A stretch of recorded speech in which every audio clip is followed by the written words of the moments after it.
Budget से पहले ऐसा लग रहा था कि पाकिस्तान में छोटी गाड़ियां लाखों रुपए सस्ती होने जा रही हैं, टैक्सेस में बहुत कमी हो जाएगी। लेकिन अब ऐसा लग रहा है कि शायद ऐसा होगा नहीं, चूंकि अब पाकिस्तान में अवामी नौइयत की छोटी गाड़ियों के सस्ते होने का लाखों लोगों का ख्वाब शायद अभी फ़िलहाल तो पूरा होने नहीं जा रहा, क्योंकि इसके आड़े IMF की सख्त शराइत आ चुकी हैं। और कुछ ऐसा लग रहा है कि अब अवामी फ़ैसले हुकूमत के साथ साथ IMF भी कर रही है। और इसकी एक ताज़ा मिसाल हम हुकूमत की जो नई ऑटो पॉलिसी है, जो अब सिर्फ हुकूमत की नहीं बल्कि IMF की मंजूरी से भी जुड़ी हुई नज़र आ रही है, ज़रा उसकी थोड़ी सी चीज़ें डिस्कस कर लेते हैं। हुकूमत एक ऐसी ऑटो पॉलिसी लाना चाहती है जो नई इन्वेस्टमेंट के साथ लोकल मैन्युफैक्चरिंग और रोज़गार में भी इजाफा करे। लेकिन अब जो टैक्स में रिलीफ देने के मामले पर IMF का सख्त मौक़िफ़ सामने आया है, वो इसमें एक बड़ी रुकावट लग रहा है। हुकूमती तजवीज़ के मुताबिक 800 सीसी गाड़ियों पर सेल्स टैक्स 18% से कम करके 12.5% किया जाना था, ताकि आम खरीदार को थोड़ा बहुत रिलीफ मिल सके। लेकिन कुछ इत्तलात ऐसी सामने आई हैं कि IMF ने इस तजवीज़ से इत्तेफाक नहीं किया है, और अगर ऐसा ही रहा तो फिर छोटी गाड़ियों की कीमतों में जो नुमाया कमी की एक्सपेक्टेशन थी वो शायद बिल्कुल ही ख़त्म हो जाएगी। नई ऑटो पॉलिसी में लोकल इंडस्ट्री में इन्वेस्टमेंट के साथ गाड़ियों की लोकल मैन्युफैक्चरिंग के अलावा रोज़गार के नए मौक़े और गाड़ियों को बैनुल-अक़वामी सेफ्टी स्टैंडर्ड के मुताबिक बनाने पर भी जोर दिया जा रहा है। लेकिन तमाम टैक्स सहूलतों और रिलीफ को फाइनल मंजूरी से पहले IMF से मुशावरत के बाद ही नाफिज किया जा सकता है। हुकूमत एक और अहम तजवीज़ पर भी गौर कर रही है, जिसके तहत पेट्रोल और हाइब्रिड गाड़ियों पर कार्बन टैक्स आयद किया जा सकता है, ताकि क्लाइमेट टारगेट हासिल किए जा सकें।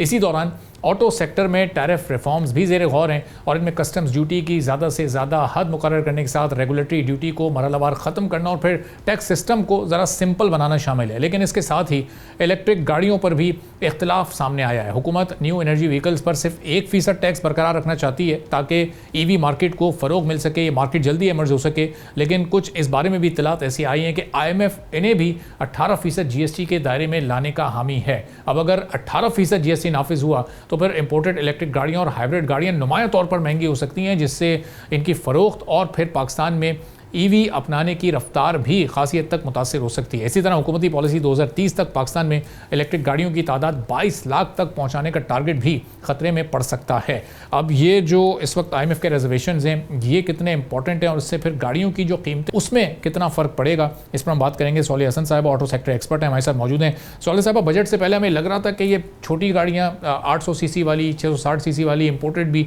ये इनमें अच्छी खासी कीमत कम हो जाएगी, इनमें टैक्सेस कम हो जाएंगे। हुकूमत ने ऐलान भी किया था, लेकिन ये ऐलान कुछ और फिर ऐसा लग रहा है कि फैसला कुछ और होगा। ये जो IMF की थोड़ी से रिजर्वेशन दरमियान में आ गए, तो इसके बाद अगर कीमत कम नहीं होती तो ये जो एग्जिस्टिंग पेट्रोल कार्स हैं तो लोगों के लिए बड़ा मुश्किल हो जाएगा इसको कैरी करना, खासतौर पर नए खरीदारों के लिए। अस्सलाम वालेकुम Arbab, thank you so much कि आपने मुझे बुलाया। और अभी जो आपने मुझसे सवाल करने से पहले एक पूरी समरी दी है, वो बड़ी ही किस्म की थी। देखें, इस वक्त it will be a recipe for disaster अगर इलेक्ट्रिक के ऊपर भी 18% टैक्स आ जाता है। हमारी जो NEV पॉलिसी है, जिसके मुताबिक 2030 में हमने 30% अपने व्हीकल्स को इलेक्ट्रिक करना है, तो वो रह जाएगी। इस वक्त ऑलरेडी जो गवर्नमेंट है उसने जो हमें कहा कि ऑटो पॉलिसी आ गई, अभी तो खैर आते आते आ रही हैं सारी चीजें, इतनी लेट कभी भी ऑटो पॉलिसी नहीं हुई। एनीवेज, जितनी देर आती जा रही है, हमारे डिफरेंट किस्म के रूमर्स जो हैं वो मार्केट के अंदर जा रहे हैं। नंबर 1 रूमर ये जो इन्होंने यूज्ड गाड़ियों के ऊपर इंपोर्ट कम करने का फैसला किया है, टैक्सेस कम करने का फैसला किया है, इजाजतें खोल दी हैं कि यूज्ड व्हीकल आएगी उससे सबसे पहले अगर एग्जिस्टिंग असेंबलर के ऊपर इतना बड़ा टैक्स लग जाएगा, जिसमें कस्टम्स और ये सब मिलाकर 122% के टैक्सेस लगेंगे, तो मुझे बताएं कि वो सर्वाइव कैसे करेंगे। फिर तो हर कोई यूज्ड इंपोर्टेड गाड़ियां मंगवाए या यूज्ड गाड़ियां मंगवाए, असेंबलिंग पर, मैन्युफैक्चरिंग पर कोई भी किसी किस्म की मेहनत नहीं करेगा, नंबर 1। नंबर 2, गवर्नमेंट चाह रही है कि फॉरेन डायरेक्ट इन्वेस्टमेंट्स आए आपके मुल्क में। जब इतने हाई टैक्सेस होंगे तो फॉरेन डायरेक्ट इन्वेस्टमेंट क्यों आएगी? कोई हमारे मुल्क में क्यों इन्वेस्ट करना चाहेगा? हर कोई अपने बिजनेस का ROI चाहता है, नंबर 1। नंबर 2, इसके आगे आप ये देखें कि हमारे पास इलेक्ट्रिक गाड़ियों के साथ साथ इलेक्ट्रिक बैटरीज हैं, चार्जिंग स्टेशंस हैं।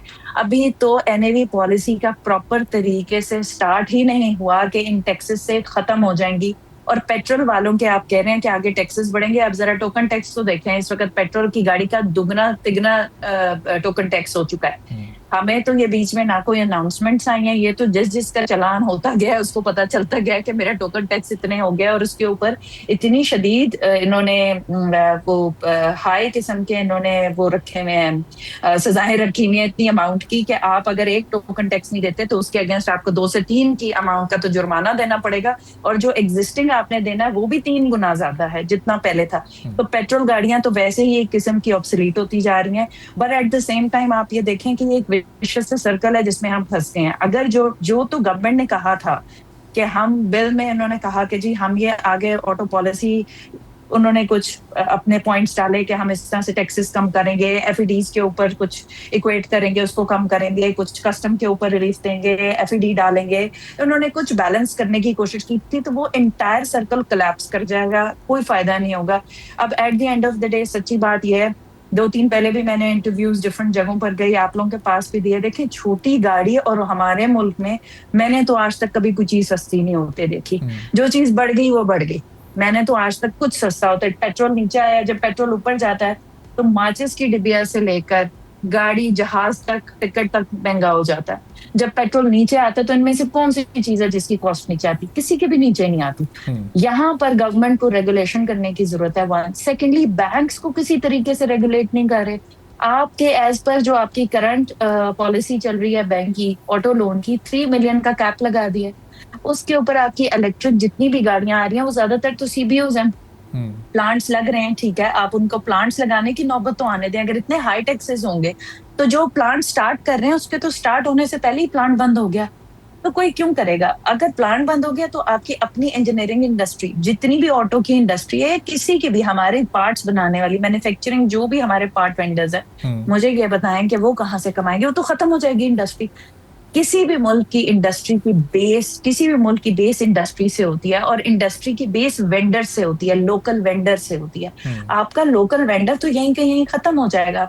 सो मुझे लगता है कि गवर्नमेंट जरूर कोशिश कर रही होगी खड़े होने की। जो आप कार्बन क्रेडिट्स की बात कर रहे हैं ना, ये सुनने में तो बड़ा अच्छा एलैबोरेटेड फैशनेबल टाइप का वर्ड लगता है, लेकिन कई हजारों गैलन वॉल्यूमेट्रिक जो है कार्बन जो होती है उसके अगेंस्ट आपको कुछ पॉइंट्स मिलते हैं। और पाकिस्तान में इस वक्त रजिस्टर्ड कार्बन पॉइंट्स को रिडीम करने वाली एक भी इदारा नहीं है। हमें फिर अमेरिका में या यूरोप में किसी इंडस्ट्री के साथ लगाकर रिडीम करने पड़ेंगे पॉइंट्स, और वो कोई इतने पॉइंट्स नहीं होंगे कि जिसका बहुत ज्यादा फायदा होगा। तो एट द एंड हम गोल घूम कर जीरो पर खड़े हो जाएंगे। अच्छा, ये जो माइंडसेट है साले साहब गवर्नमेंट का, कि शायद उन्होंने अपने जहनों में तस्लीम कर लिया है कि जो कार्स का इस्तेमाल है सिर्फ लीड क्लास ही कर रही है, मिडिल क्लास और लोअर मिडिल क्लास भी ये कोशिश करते हैं कि वो कम से कम छोटी गाड़ी ले सकें, तो कम वहाँ तक फैसिलिटेशन कम से कम होनी चाहिए। इस इंडस्ट्री ने पिछले 3-4 सालों में बहुत ज़्यादा सफ़र किया। इलेक्ट्रिक व्हीकल्स को हमें सपोर्ट करना है, आगे प्रमोट करना है, नो डाउट ये फ्यूचर हैं, लेकिन जो भी एग्जिस्टिंग इंडस्ट्री है उसकी भी फैसिलिटेशन का थोड़ा सोचना है, नहीं सोचना। 90 टू 95% जो इस वक्त गाड़ियाँ, वो तो पेट्रोल कार्स ही हैं, और छोटी कार्स उनमें ज़ाहिर है ज़्यादा हैं, तो उसकी फैसिलिटेशन के लिए कुछ स्टेप्स गवर्नमेंट को लेने चाहिए कि वो सस्ती हो सके। आप बिल्कुल लेने चाहिए। अगर मैं आपको स्पेसिफिकली बताऊं, 47% आपकी ऑटो गाड़ियों के हिस्से में से हैचबैक्स होती हैं। 47 में से 98 to 97% ऑल्टो जैसी गाड़ी होती है, या कोई ना कोई इंपोर्टेड छोटी 660 सीसी की गाड़ी होती है। आपने हर उस बंदे से हक छोड़ दिया बेहतर जिंदगी की तरफ जाने का, और ये अब नेसेसिटी है। ये अब कौन सी लग्जरी रह गई है? लग्जरी तो उन लोगों के लिए जो 4-4, 8-8, 12-12 करोड़ की गाड़ियां लेते हैं। जो बंदा 30 लाख की गाड़ी लेता है या 35 लाख की गाड़ी लेता है, वो तो बड़ी मुश्किल से, बड़ी मेहनत से मोटर बाइक को जोड़ तोड़ करके उस गाड़ी तक पहुंचा होता है। आप मुझे ये बताएं, क्या हमने इस मुल्क में लाइफस्टाइल नहीं लोगों का बेहतर करना? कभी हमने पॉवर्टी के लाइन से ऊपर नहीं आना? डेफिनेटली गवर्नमेंट को करना चाहिए। और जो पहले स्टेप्स लिए थे वो इतनी एक किस्म की सिल्वर लाइनिंग थी फॉर द एंटायर नेशन।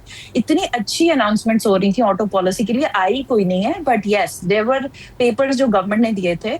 लेकिन यस, IMF को एक ऐसा सच है जिसको हम झुटला नहीं सकते। हमने कर्जा लिया हुआ और हमने कर्जे वापस करने सही, लेकिन तो हमें उनकी सुननी पड़ेगी। लेकिन जो 3-4 साल इस बड़े क्रंच मोमेंट गुजारे हैं इस इंडस्ट्री ने, अब मुश्किल वक्त गुजारने के बाद एक्सपेक्टेशन होती है किसी भी इंडस्ट्री के उसको रिलीफ मिलेगा, उनका मदावा होगा, लेकिन हम ये देख रहे हैं कि ये वक्त तवील होता चला जा रहा है, ये वक्त ख़त्म नहीं हो रहा है। अच्छा, आपको मैं एक बात बताऊं कि रियल एस्टेट और ऑटोज ये बड़ी ही मिली हुई एक इंडस्ट्री है।